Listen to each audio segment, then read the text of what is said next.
தன்னலமற்ற வாழ்க்கை முறையை அனைவரும் பின்பற்றினால் மகிழ்ச்சி கிடைக்கும். கோவை திருமண்டல பேராயர் வழங்கிய கிறிஸ்துமஸ் வாழ்த்து செய்தி.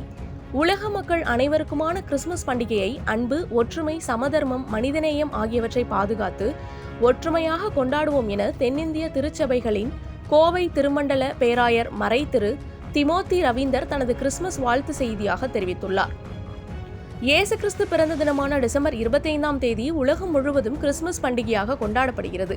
இயேசுவின் பிறப்பை கொண்டாடும் மக்கள் அவர் நமக்கு விட்டு சென்ற அன்பையும் சமாதானத்தையும் ஒற்றுமையையும் பின்பற்ற வேண்டும் என்பதை வலியுறுத்தி கிறிஸ்துமஸ் பண்டிகையை கொண்டாடுகின்றனர்.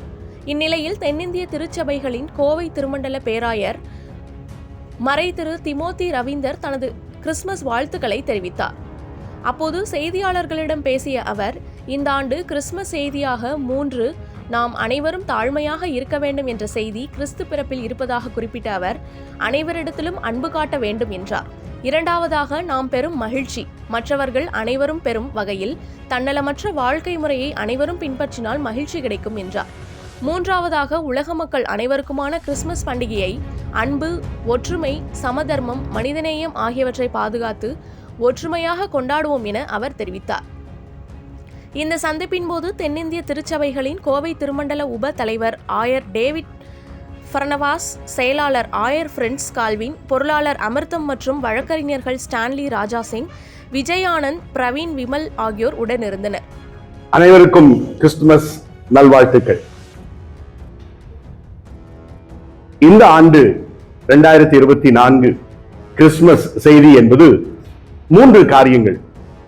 முதலாவது, கிறிஸ்து பிறந்திருக்கிற அந்த முதல் அனுபவம் என்பது நாம் யாவரும் தாழ்மையாக இருக்க வேண்டும் என்பது.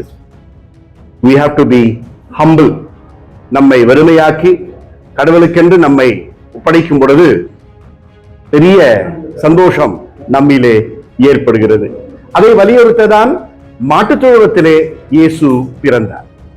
இரண்டாவது, நாம் பெற்றிருக்கிற அந்த மகிழ்ச்சி, கிறிஸ்து பிறப்பின் மூலமாக நாம் அடைந்திருக்கின்ற அந்த சந்தோஷம் மற்றவர்கள் அனைவரும் பெரும் வகையிலே அதை மற்றவர்களோடு நாம் பங்கு கொள்ளும் பொழுது, when we share our exceeding joy, அது நம்முடைய வாழ்க்கைக்கு ஏதுவாக இருக்கிறது.